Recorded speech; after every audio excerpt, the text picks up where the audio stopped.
Why are we more likely to offer help to a specific individual than a vague group? What is the identifiable victim effect? The identifiable victim effect describes the likelihood that we feel greater empathy and an urge to help in situations where tragedies are about a specific, identifiable individual, compared to situations where the victims are a larger, vaguer group of people. The identifiable victim effect happens because emotions can have very powerful influences on our actions. Often, mass tragedies are presented to us in the form of statistics, and statistics are unlikely to trigger empathy, making us less likely to offer help. Alternatively, when we read about an individual's tragedy, and get to see a picture of that victim, we are influenced by our emotions to help. Emotions are thought to be necessary for charitable donations, so the identifiable victim effect makes us more likely to help specific individuals. The identifiable victim effect may also occur because we protect ourselves from feeling emotion that we believe will be overwhelming. It may be too overwhelming for us to feel guilty and sympathy for millions of people, but we are able to take on the emotional responsibility for caring about one individual. Example 1, the identifiable victim effect is even seen when comparing 1 to 2 victims.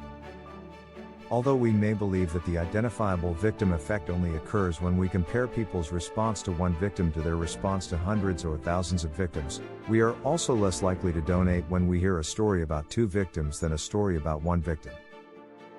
Even when we can see photographs and a description of 2 victims, we feel less of an emotional response than when we read about just 1 victim, and we are less likely to donate as a result. Example 2, emotion regulation can impact the identifiable victim effect. One cause of the identifiable victim effect is thought to be because we want to protect ourselves from feeling emotions that are overwhelming. The empathy and guilt we feel for multiple victims may be too much for us to handle, so we cut ourselves off from feeling it instead.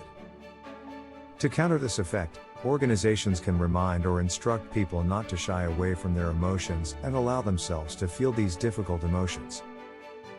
When we are asked not to regulate our emotions, we are not as affected by the identifiable victim effect. Avoiding the desire to regulate our emotions is one way to counter the identifiable victim effect. However, desensitization often occurs as a defense mechanism and may be hard to overcome.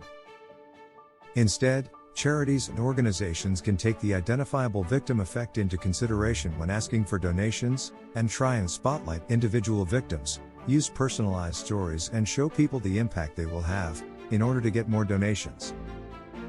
The identifiable victim effect describes our likelihood to be more willing to help single, identifiable victims because we feel a greater emotional response to their stories, than the likelihood that we will be willing to help a large number of people who are suffering.